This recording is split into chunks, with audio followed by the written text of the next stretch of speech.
સુરત મહાનગરપાલિકાના કેટલાક વિસ્તારોમાં રખડતા કૂતરાઓનો ત્રાસ ચિંતાજનક હદે પહોંચી ગયો છે।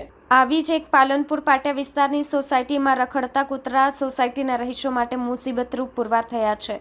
રખડતા કૂતરાને કારણે સોસાયટીમાં કામવાળી કે બહારથી કોઈ મહેમાનો આવતા ન હોય રહીશો માટે વિચિત્ર વિડંબના ઊભી થઈ છે। 1.5 વર્ષમાં 100થી વધુ લોકોને કૂતરાઓએ બચકા ભર્યાની સાથે જ મહિલા, બાળકો, વયસ્કોને ઘરની બહાર નીકળવું મુશ્કેલ થતું હોવાના આક્ષેપ સોસાયટીના રહીશો લગાવી રહ્યા છે। રખડતા કૂતરાનો પ્રશ્ન જોતા સ્થાનિકોએ શ્વાનથી મુક્તિ આપોના સૂત્રો સાથે ગેટ બહાર વિરોધ નોંધાવ્યો હતો। મારું નામ રમેશભાઈ પટેલ છે। હું બાલાજી કૃપા ગેટ નંબર 3 માં B64 માં રહું છું।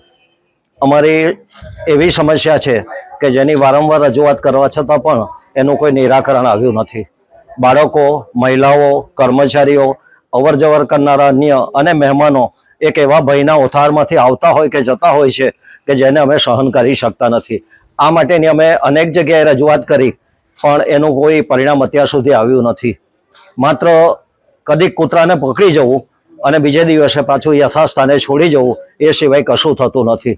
અમે પણ માનીએ છીએ કે જીવ દયા પ્રત્યે લાગણી હોવી જોઈએ, પણ મેં અગાઉ કહ્યું તેમ કે જ્યારે નાગપંચમીને દિવસે અમે નાગની પૂજા કરીએ પણ એ નાગ જો અમારે માટે ડંખ મારતો હોય તો એનો પણ નિકાલ કરવો અનિવાર્ય છે। કૂતરા પ્રત્યે મને વાંધો નથી પણ એનું વર્તન જે છે એ અમારે માટે હાનિકારક, નુકસાન કરતા અને કદાચ અમારો જીવ લેનારું એવું બની રહે છે। એ સંજોગોમાં અમે કોર્પોરેશનને ફરી એકવાર વિનંતી કરીએ છીએ કે આ અમારી જે સમસ્યા છે એનો કાયમી ઉકેલ લાવો અને જે ભયના ઓથારમાંથી અમે જીવી રહ્યા છીએ એને માટેની કાયમી મુક્તિ મળે।